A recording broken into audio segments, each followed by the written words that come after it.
Welcome back to me TV. Sugar అనే సమస్య ఒక్కసారి వచ్చిందంటే అది జీవితాంతం మన వెంటే ఉంటుంది. అందుకే దీని విషయంలో జాగ్రత్తగా ఉండాలి. మారుతున్న సీజన్ షుగర్ ని ఎఫెక్ట్ చేస్తుంది. ముఖ్యంగా చలికాలంలో షుగర్ ఎక్కువగా పెరగడం జరుగుతుంది. ఈ సీజన్ లోనే రక్తంలో చక్కెర స్థాయిలు పెరుగుతాయి. కాబట్టి షుగర్ ఉన్నవారు చలికాలంలో ఎక్కువగా శ్రద్ధ తీసుకోవాలి. సరైన డైట్, డైలీ రొటీన్ ఫాలో అవ్వాలి. దీంతో షుగర్ లెవెల్స్ ని కంట్రోల్ చేసుకోవచ్చు. కొన్ని జాగ్రత్తలు కూడా తీసుకోవాలి. డయాబెటీస్ తో బాధపడేవారు డైట్ విషయంలో ఎంత జాగ్రత్తగా ఉంటే అంత మంచిది. సరైన ఫుడ్ తీసుకోవాలి. అవన్నీ పోషక ఆహారమై ఉండాలి. నీరు కూడా ఎక్కువగా తాగాలి. చలిగా ఉందని ఎక్కువ మంది నీరు తాగరు, కానీ చలికాలం అయినా హైడ్రేటెడ్ గా ఉండడం చాలా ముఖ్యం. ఇన్ని జాగ్రత్తలు తీసుకున్నా షుగర్ లెవెల్స్ కంట్రోల్లో లేకపోతే వెంటనే డాక్టర్ ని కన్సల్ట్ అవ్వాలి. చలికాలమైనా ఏ కాలమైనా ఆరోగ్యంగా ఉండేందుకు ఫైబర్ ఎక్కువగా ఉండే బచ్చలి కూర, పాలకూర, ఆకుకూరలు, మెంతులు, క్యారెట్, బ్రోకలీ వంటి కూరగాయలు తీసుకోవాలి. వీటితో పాటు బాదం, వాల్నట్స్ ని తగిన పరిమాణంలో తీసుకోండి. పీచు, ప్రోటీన్స్ ని ఎక్కువగా తీసుకోవాలి. దీంతో షుగర్ లెవెల్స్ త్వరగా పెరగవు. ఎక్కువగా గ్యాప్ ఇవ్వకుండా మధ్య మధ్యలో లైట్ ఫుడ్ తీసుకోండి.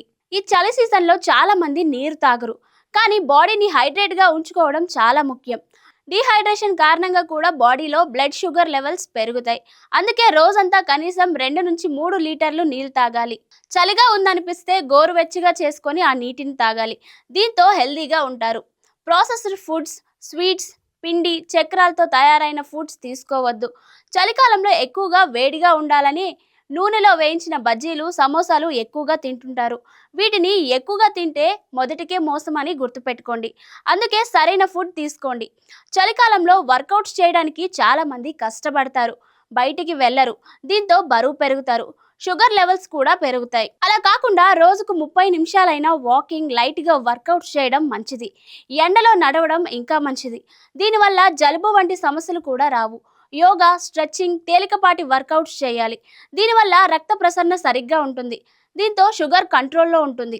షుగర్ ఉన్నవారు రెగ్యులర్గా వారి షుగర్ లెవెల్స్ని రెగ్యులర్గా చెక్ చేసుకోవడం మంచిది. బ్లడ్ షుగర్ని ఎప్పటికప్పుడు మానిటర్ చేయాలి. షుగర్ లెవెల్స్ పెరిగినట్లు గమనిస్తే వెంటనే డాక్టర్ని కలవండి. ఇక చలికాలంలో ఎండ తక్కువగా ఉంటుంది, కానీ ఈ టైంలో కూడా సరైన విధంగా ఎండ తగిలేలా చూడండి. ఎండలో ఉండడం వల్ల విటమిన్ డి సరిగ్గా దొరుకుతుంది. దీంతో మీ మెంటల్ హెల్త్ బాగుంటుంది. రక్తంలో షుగర్ లెవెల్స్ కంట్రోల్ చేయడంలో విటమిన్ డి హెల్ప్ చేస్తుంది. కాబట్టి రోజుకు కనీసం 15 నుంచి 20 నిమిషాలు ఎండలో కూర్చోవడం మంచిది. మరికొన్ని హెల్త్ ఇన్ఫర్మేటివ్ వీడియోస్ కోసం చూస్తూనే ఉండండి మీ TV. Please like, share and subscribe. Thank you.